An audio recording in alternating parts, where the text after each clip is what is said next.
আপনি কি জানেন আমাদের পৃথিবী আসলে একটা বিস্ফোরণ ধ্বংসাবশেষ? আর আরও চমকপ্রদ বিষয়, আমাদের শরীরের প্রতিটি পরমাণু তৈরি হয়েছে মৃত তারার ছাই থেকে। হ্যাঁ, আপনি, আমি, আমরা সবাই তারার সন্তান। কিন্তু প্রশ্ন, এই নীল গ্রহটা কিভাবে এত নিখুঁতভাবে গঠিত হলো? কেন ঠিক এখানে জল, বাতাস, পাহাড়, প্রাণ সব একসাথে? এটা নিছক দুর্ঘটনা, নাকি অতল গভীরে লুকানো রয়েছে কোনো মহাজাগতিক ব্লুপ্রিন্ট? চলুন রহস্যের চৌরাস্তায় নেমে যাই। 13.8 বিলিয়ন বছর আগে কিছুই ছিল না, সময়ও না, স্থানও না, আলো না। হঠাৎ একটা বিন্দুর ভিতর জমে থাকা অসীম শক্তি এক মুহূর্তে বিস্ফোরিত হল। এই বিস্ফোরণই বিগ ব্যাং। এটা কোনো সাধারণ বিস্ফোরণ নয়, এটা জন্ম দিল স্থানকে, সময়কে, আলোকে, পদার্থকে, আর সেই কণাকে যাদের থেকে তৈরি হলেন আপনি। এখান থেকেই শুরু হলো পৃথিবী তৈরির লম্বা যাত্রা। বিগ ব্যাংয়ের কয়েক বিলিয়ন বছর পরে মহাশূন্যে এক বিশাল গ্যাস ধুলোর মেঘ ভেঙে পড়তে শুরু করল। মধ্যভাগে তৈরি হলো সূর্য।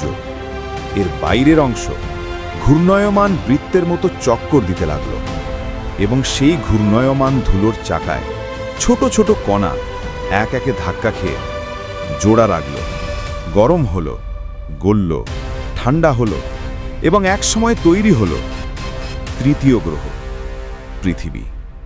কিন্তু এই পৃথিবী প্রথমে ছিল দহনশীল লাল গলিত নরকের মতো একটা আগ্নেয় গ্রহ।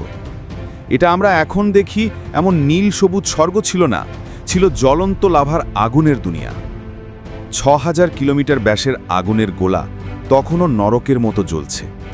ঠিক তখনই ঘটে গেল পৃথিবীর ইতিহাসের সবচেয়ে রহস্যময় ঘটনা, থিয়া সংঘর্ষ। চাঁদের সমান এক প্রাচীন গ্রহ থিয়া পৃথিবীর সঙ্গে ধাক্কা খেল ভয়ঙ্কর গতিতে। এই ধাক্কায় পৃথিবীর অর্ধেক গলে গেল, চারদিকে আগুনের মেঘ ছড়িয়ে পড়ল, আর ওই ধুলো মেঘের এক অংশ জমাট বেঁধে তৈরি হল চাঁদ। যে চাঁদের আলো ছাড়া পৃথিবীতে আজ জীবনই থাকত না। হ্যাঁ, চাঁদ আসলে একটা ভাঙা গ্রহের দেহাবশেষ। এই অংশটা সবচেয়ে রহস্যময়, কারণ প্রশ্ন ওঠে, এই পৃথিবীতে জল এলো কোথা থেকে? বিজ্ঞানীরা দুটি তত্ত্ব মেনে নেন।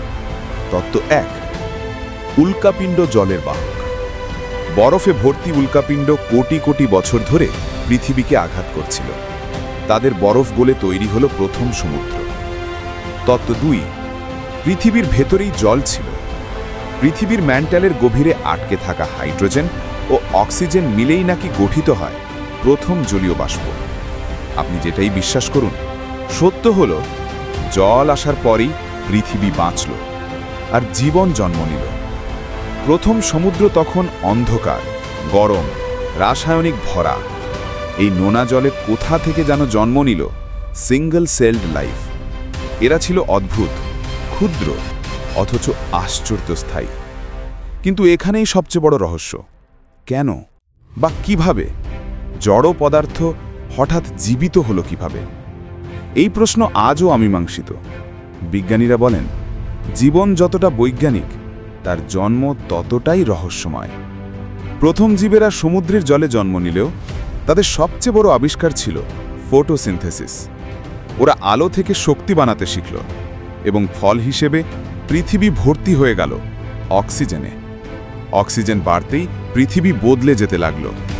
আকাশের রং নীল হলো, সমুদ্রের রং গভীর হলো, এবং প্রথমবার সৃষ্টি হলো সম্ভাবনা জটিল জীব জন্ম নেবে।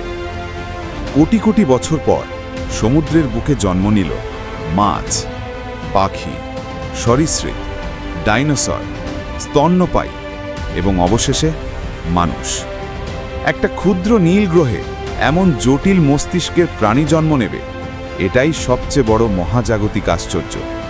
আমরা তারার ছাই থেকে জন্ম নেওয়া সত্তা, আজ তারাদের দিকেই তাকিয়ে জানতে চাই আমাদের উৎস। গল্প এখানেই শেষ না। পৃথিবী এখনো পরিবর্তন হচ্ছে, টেকটনিক প্লেট নড়ছে, সমুদ্র চলছে, পর্বত উঁচু হচ্ছে, নতুন দ্বীপ জন্ম নিচ্ছে, পুরনো ভূমি হারিয়ে যাচ্ছে।